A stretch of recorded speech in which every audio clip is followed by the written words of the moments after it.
도대체 왜 이렇게까지 병력을 분산시키고 러시아군은 변할 것인가?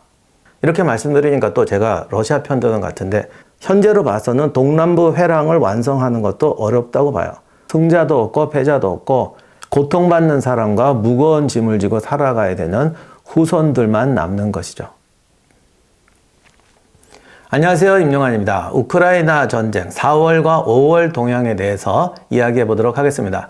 4월 6일에 제가 2주제로 라이브 방송을 했습니다. 그런데 아무래도 라이브라는 게 막 이렇게 질문들을 이게 왜 또 그렇게 질문들을 많이 하시는지 정신이 없어가지고 아무래도 좀 조리 있게 설명이 안 되더라고요. 그래서 그날 했던 내용을 바탕으로 좀 간략하게 정리해서 말씀드려 보도록 하겠습니다.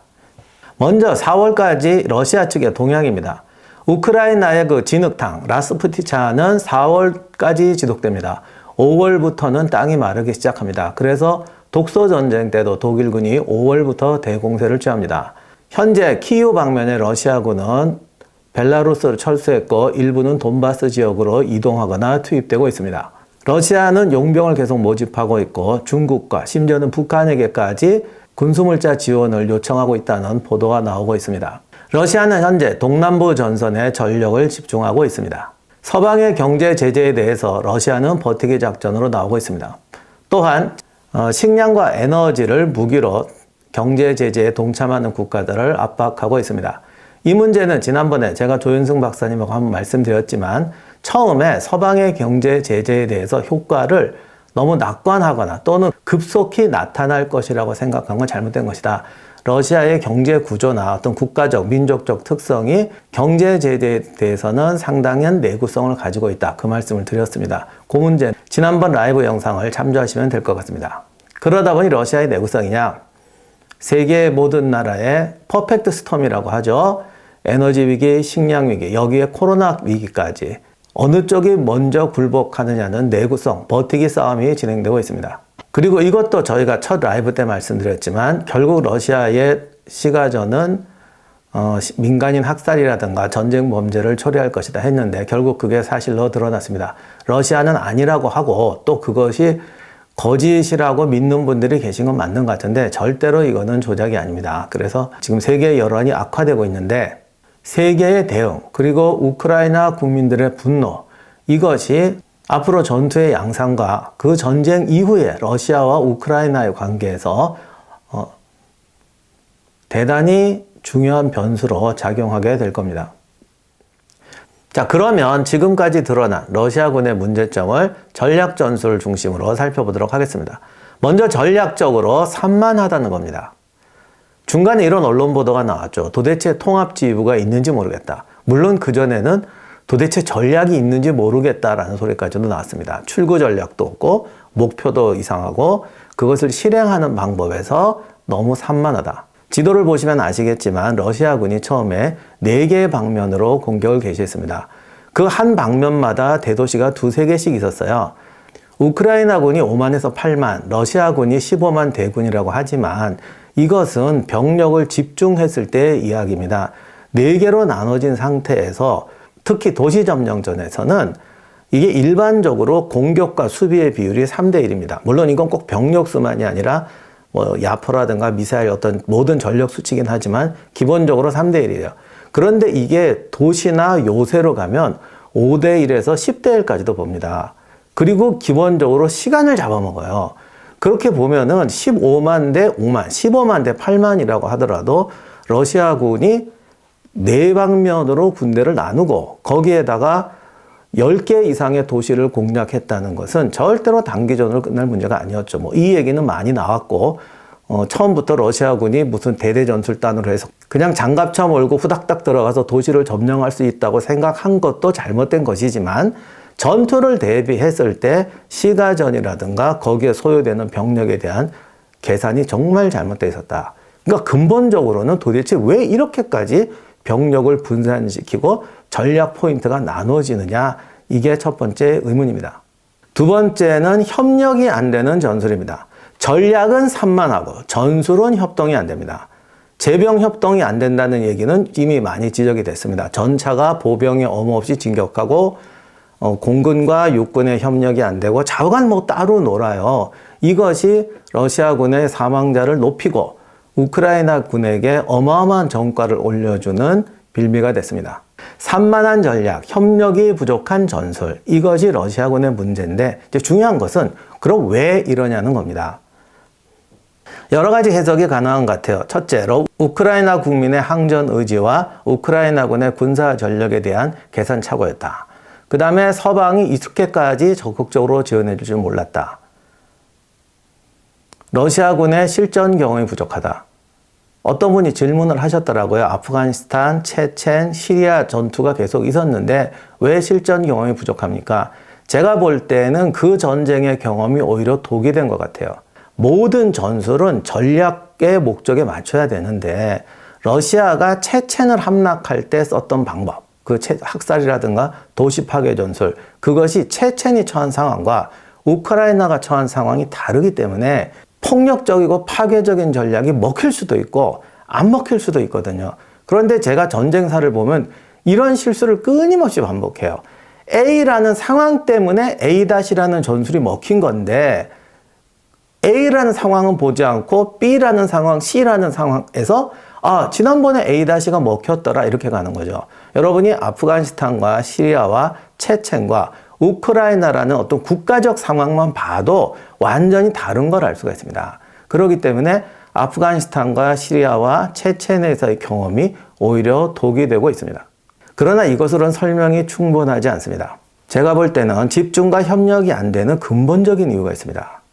역사적으로 모든 국가에서 독재자는 군의 단합을 용납하지 않습니다. 독소 전쟁 때를 봐도 독일군도 북부, 중부, 남부 집단군을 히틀러가 분리시켰어요. 그때 장군들이 반대를 많이 했는데 끝까지 분리시켰습니다. 멍청해서 그랬을까요? 그거를 합쳐 놓으면 그 군대가 뒤로 돌아오면 히틀러는 끝납니다. 그래서 어떤 나라든지 정치적 구조가 안정되어 있지 않은 나라는 군의 전략에서 가장 효과적이고 효율적인 전략을 사용하지 못합니다. 간단히 말하면 전쟁의 기본이 집중이잖아요. 그런데 분산시킬 수밖에 없는 거죠. 그래서 모든 독재자들이 과거에 어떤 정치적 목적을 위해서 전쟁이 나면 독재자에 대한 지지, 국가적인 지지가 일시적으로 오르는 거는 이것도 역사적인 법칙이거든요. 그러다 보니 독재자들이 뭔가 좀 정권이 불안하거나 뭔가 이슈를 만들어야 됐다 싶을 때 전쟁을 벌이는 경우가 종종 있습니다. 그런데 이렇게 벌이는 독재자의 전쟁은 화끈한 승리를 통해서 지지도를 가져와야 되는데 전략의 기본 원칙을 무시하고 군을 견제시키고 전략적 집중을 달성하지 못하기 때문에 화끈한 승리를 가져오지 못할 뿐 아니라 심지어는 패배 또는 엄청난 희생과 소모를 치르게 되는 거죠. 이것이 아무리 배워도 끊임없이 반복되는 역사의 진리입니다.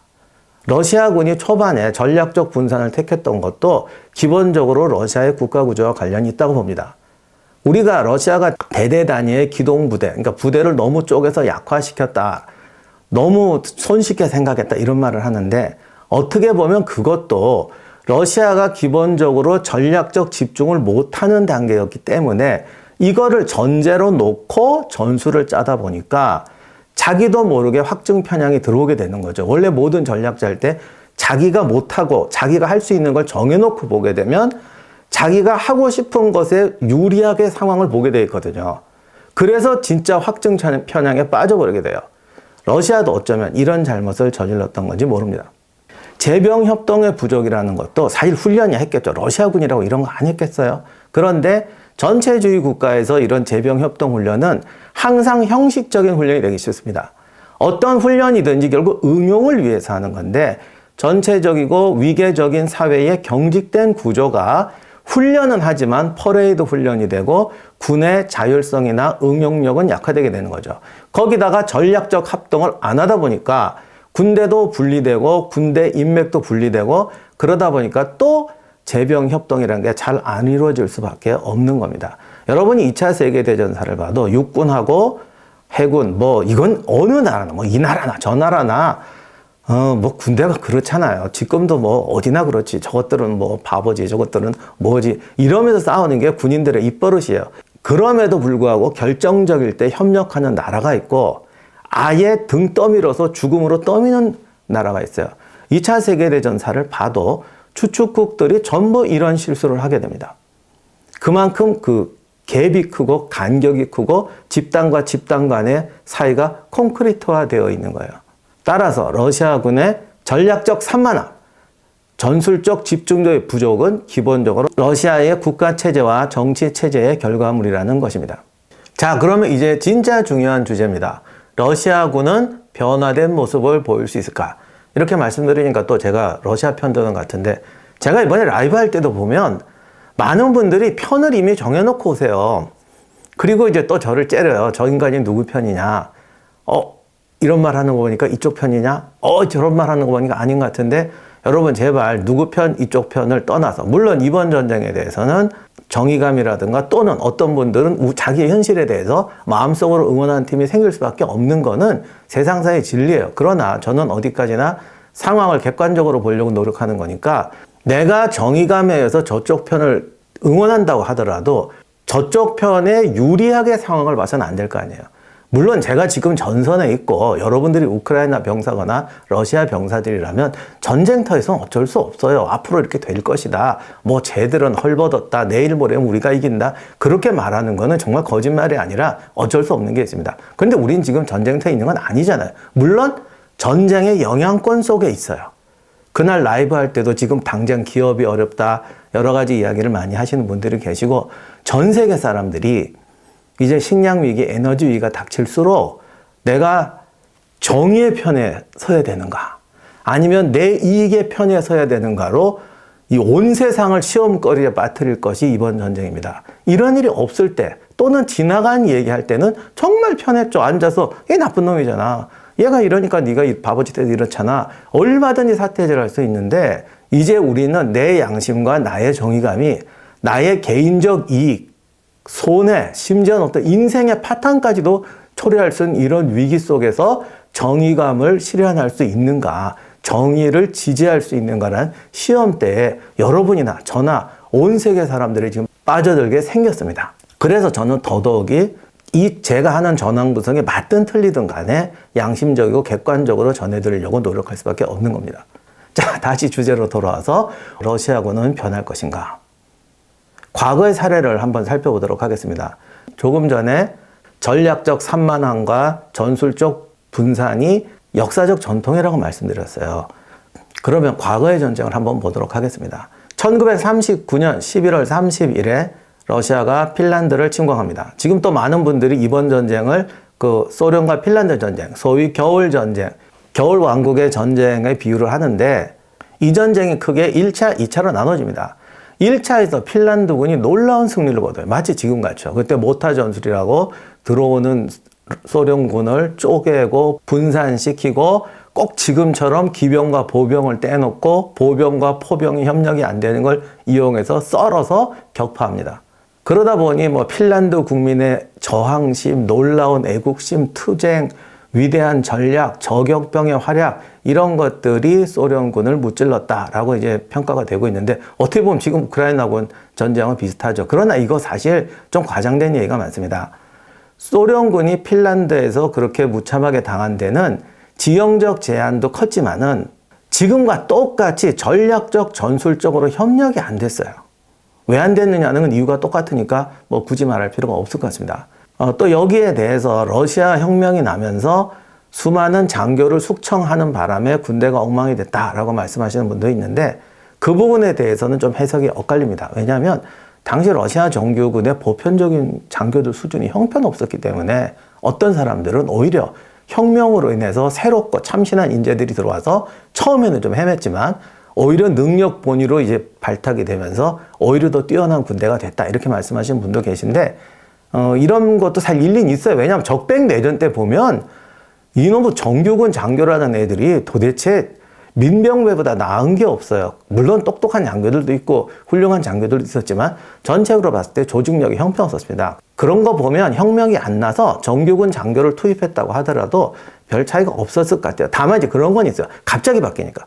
독소전쟁 때도 그랬지만 갑자기 바뀌고 사람이 바뀐, 군대가 뭔가 장교와 사병 간에 팀을 맞춰서 역할을 하려면 6개월 이상의 훈련, 손발 맞추기가 필요한데 어저께 바뀌고 막 일주일 전에 바뀌고 이런 식으로 되니까 조직력이 엉망이 된 건 있죠. 그런데 그것도 결과적으로는 전략 전술의 산만함이라는 현상을 뒷받침하는 요인 중 하나였기 때문에 결과적으로는 소련군의 힘의 분산이 1차 겨울전쟁의 참패를 가져왔다라는 겁니다. 그래서 이게 1940년 1월에 중단이 됐다가 소련군이 심기일전에서 40년 2월에 공격을 재개하는데 이때는 한 달 만에 완전히 달라진 모습을 보여요. 특히 기갑, 보병, 포병 간의 제병 협동 전술에서 획기적인 변화를 보여서 핀란드군을 거침없이 밀어내게 됩니다. 결국 핀란드군이 한 달 정도 버티다가 3월에 평화협정을 맺고 국토를 어느 정도 일정하게 할량을 하고 전쟁을 종식시키게 됩니다. 다만 소련 입장에서도 핀란드에 장기 주둔하기도 힘들었을 뿐더러 뭐 여러 가지 사정 때문에 핀란드를 완전히 속국하거나 점령하진 않게 되었죠. 자, 그러면 5월에는 과연 어떤 일이 벌어질까요? 일단 러시아는 종전의 명분을 찾기 위해서 어떤 가시적인 성과를 거두려고 할 겁니다. 이것은 많은 분들이 지목하고 있는데 일단 드러나는 목표는 크림반도와 돈바스를 연결하고 우크라이나를 분단시킨다라는 것이 이제 가장 러시아가 그냥 전쟁의 성과로 내세울 수 있는 명분 찾기가 목표가 될 것이다. 실제로 지금 러시아군의 주력들이 동남부 지역에 집중하고 있습니다. 그리고 좀 전에 말씀드린 것처럼 이 동남부 지역 점령을 위해서 러시아군은 이전과는 다른 전투력, 강한 집중력과 향상된 전투력을 발휘할 것으로 예상이 됩니다. 그리고 이제 타겟팅이 되는 목표 도시에 대해서 더 무자비하고 집중적인 공격으로 나올 것 같아요. 지난번에 벌어졌던 민간인 학살 같은 거는 조금 자제할지도 모르겠습니다만 솔직히 자제될 것 같지도 않고 마리우폴 같은 데서 보여줬던 그야말로 과거 스탈린그라드처럼 도시에 대해서 파괴적인 공세를 감행할 것 같습니다. 특히 지금 러시아군의 회심의 작전이 슬로반스크 공략인데요. 러시아가 슬로반스크를 점령하면 돈바스 지역으로 들어와 있는 우크라이나군의 창끝 같은 부분이 절단이 돼버리게 되고 그 아래 도네츠크까지 이어지는 절단면이 생기게 됩니다. 이것이 상당히 중요한데 소위 크림에서 돈바스 지역으로 이어지는 회랑이 마리우폴 정도만 장악한 것이 되면 그냥 신랄 같은 영토가 돼버립니다. 이렇게 되면 사실 해안선은 장악할 수 있지만 여기를 방어할 수가 없고 마리우폴을 확실히 점령한다고 해도 거기서 항구를 재건하고 여기가 보급창이 되어서 돈바스와 크림반도를 연결해 주려고 하면은 상당한 시간이 걸리게 돼요. 그러면 그동안에 우크라이나군의 기습이나 게릴라전이나 이런 타격에 여기를 지켜내기가 힘들게 됩니다. 그러니까 교두보 개념처럼 좀 내륙적으로 영토를 확보해야 되는데 도네츠크까지 확보하게 되면 드니프르강 하구를 장악함과 동시에 상당히 내륙적인 기반을 가지기 때문에 만약에 슬로반스크에서 도네츠크 라인까지 러시아가 절단하게 된다면 우크라이나에 대해서 상당히 깊게 베어내서 깊은 분단을 이루게 되는 거죠. 현재로 봐서는 이게 러시아가 추구하는 가장 이상적인 목표인 것 같습니다. 자, 근데 이렇게 말씀드리면 당신 지금 러시아 편 드느냐 또 이렇게 분노하실 분이 생길 것 같은데 이제부터가 이제 진짜 문제예요. 이게 러시아의 구상인데 과연 그 뜻대로 될까? 겨울전쟁 때 러시아군이 변화된 모습을 보였다고 그랬습니다. 분명히 전략적 집중과 전술적 협력을 강화하긴 할 겁니다. 그것을 통해서 전투력이 상승하긴 하겠죠. 그러나 그것만 가지고 전투력이 다 상승되는 건 아니에요. 전투력이 상승되기 위해서는 개별 전투 단위의 어떤 경험, 그 지휘 조직, 체계, 보급 체제 등등 여러 가지가 따라와 줘야 되는데 그것까지 단기간에 소화할 수는 없을 겁니다. 그러니까 따라서 러시아군의 전투력이 올라간다고 해도 도시를 더 파괴적으로 공격하고 더 가혹한 공격을 감행할 수준은 되지만 그들이 추구하는 전략 목표, 그들이 추구하는 영토를 단기간에 점령할 만한 역량으로까지 성장시키기는 힘들 겁니다. 특히 도시 시가전은 충분한 훈련과 충분한 경험과 충분한 장비 없이 절대 단기간에 시가전을 감행할 만한 군대를 만들 수가 없어요. 마찬가지로 여전히 시가전은 늪이 될 것이고 마리우폴 같은 시가전을 최소한 5개 이상 해야 되는데 그러기 위해서는 6개월, 1년이 걸릴 수도 있습니다. 하지만 현재 러시아의 상황이 그 정도로 장기전을 감행할 수 있는 상황은 아닌 것 같아요. 러시아 경제나 국가 체제가 서방의 경제 제재에 대해서 상당히 내구성이 있다고 말씀드렸지만 그렇다고 하더라도 장기전으로 가기에는 상당한 부담이 되죠. 물론 러시아가 얼마나 버틸지는 외국의 경제 전문가들도 참 대답하기 힘든 것 같아요. 이게 이제 좀 폐쇄적이고 정보 노출이 안 되는 나라, 어떤 국민의 어떤 국가주의나 집단주의가 강한 나라가 어떤 공경에 처했을 때 다른 사람들이 그들의 반응을 이해한다는 게 참 쉬운 게 아닙니다. 그러나 아무리 그렇다고 하더라도 군사적, 경제적으로 이 정도 규모의 전쟁에서 1년 이상 장기전을 감당하지는 못할 것 같습니다. 제가 그냥 추측해 본다면 길어야 3개월, 6개월 정도 아닐까 싶습니다.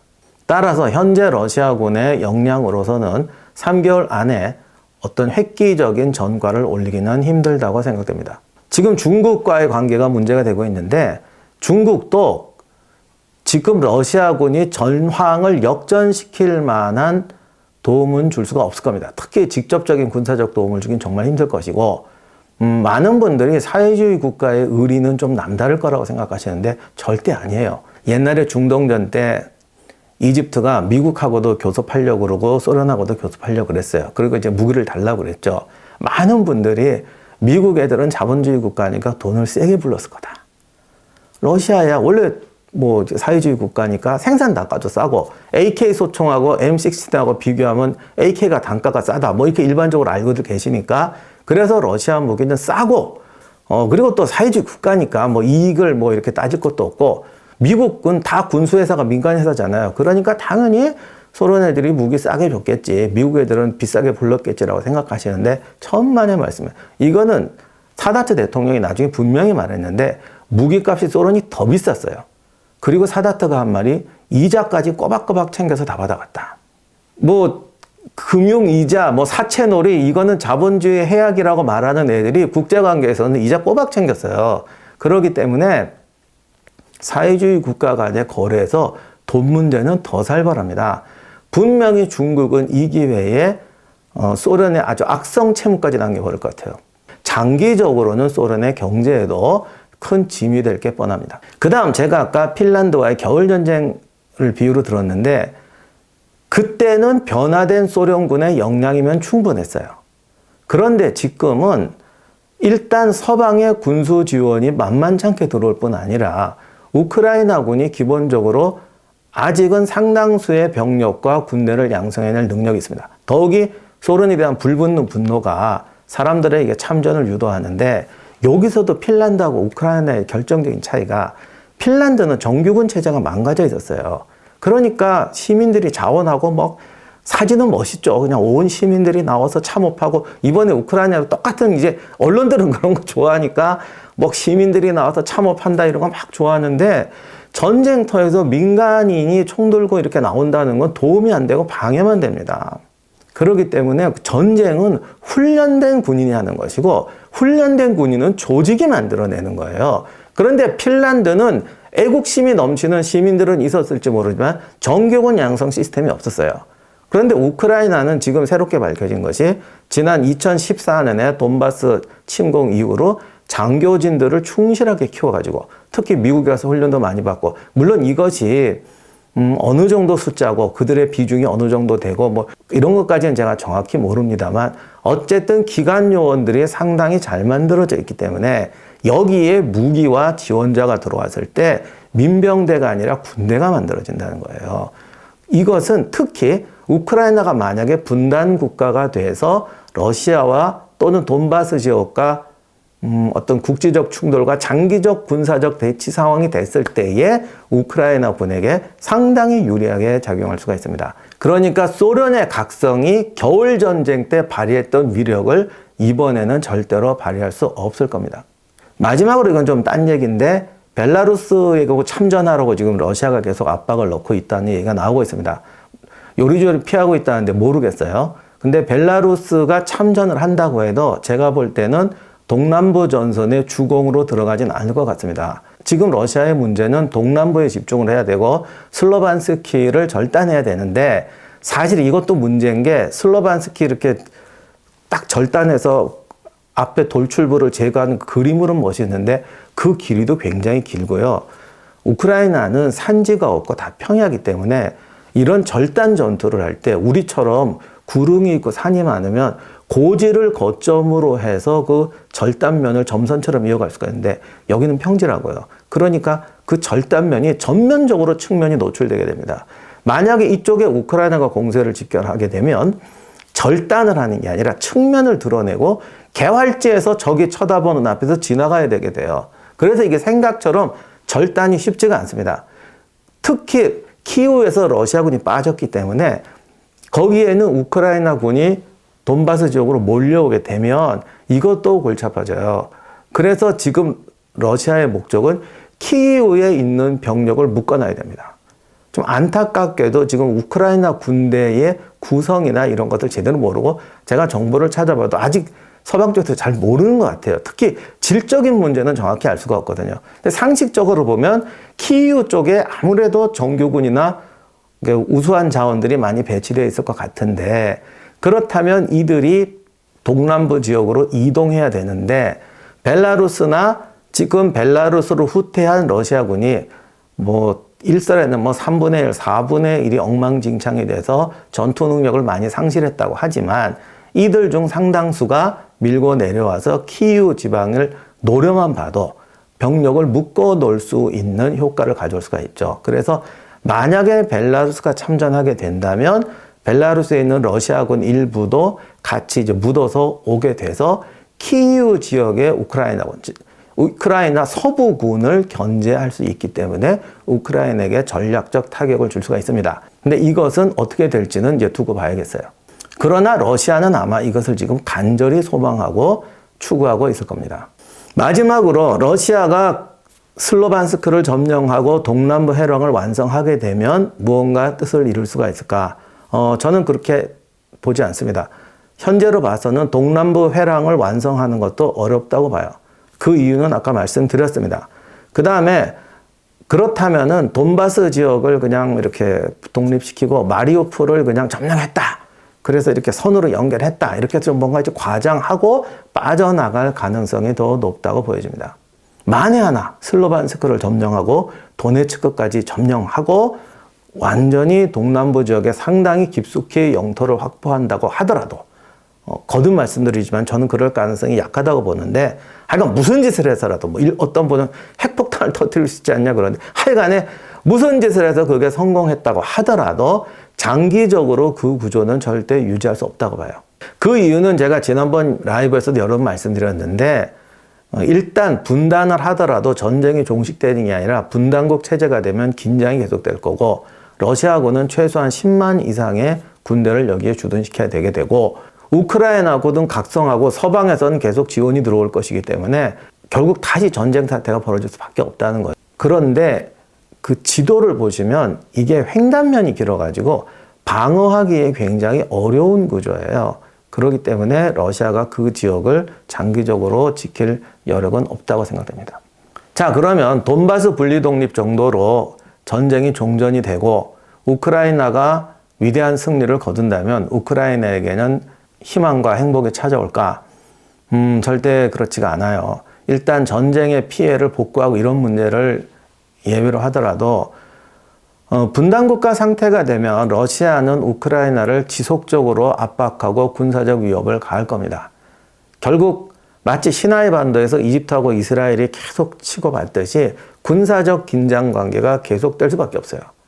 러시아가 장기전을 감당하기 힘들다고 했지만 돈바스 지역 정도를 점령하고 군대를 유지하고 군사적 긴장감을 주는 정도는 충분히 할 수 있습니다. 그러니까 이것은 장기적인 구조로 갈 수가 있다는 겁니다.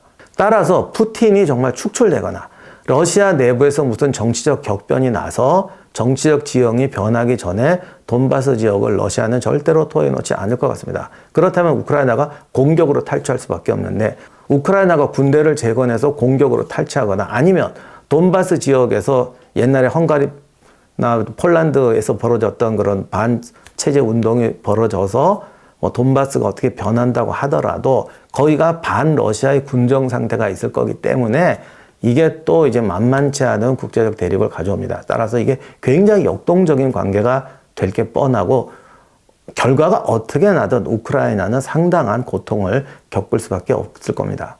어떤 분들은 푸틴이 빨리 쫓겨나지 않겠느냐 이런 말씀 하시는데 지금 전쟁 때문에 올라갔다는 푸틴의 인기, 그것도 뭐 진짜인지 여론조작인지 모르겠지만 아무튼 러시아에서 당장 무슨 폭동이 나거나 그러진 않잖아요. 그래서 전쟁이 푸틴의 인기를 상승시키는 건 맞는 것 같은데 설사 이게 러시아가 좀 이렇게 그럴듯한 결과를 얻거나 그럴듯한 결과로 포장을 해서 러시아 국민들이 뭐 박수치고 만세 부르는 사태가 벌어진다고 하더라도 이게 2, 3년이 지나고 시간이 지나게 되면 결국 진상은 알려지게 되고 푸틴의 정치적 입지를 위협하는 요인이 될 겁니다. 그런데 이제 여기서 문제가 우리나 다른 나라 같으면 야, 저 정도면 정권이 무너지거나 선거에서 정당이 패배하겠지라고 이게 추측할 수가 있는데 이 러시아나 중국 같은 나라는 그런다고 그게 그렇게 안 됩니다. 그래서 참 짐작하기가 어려워요.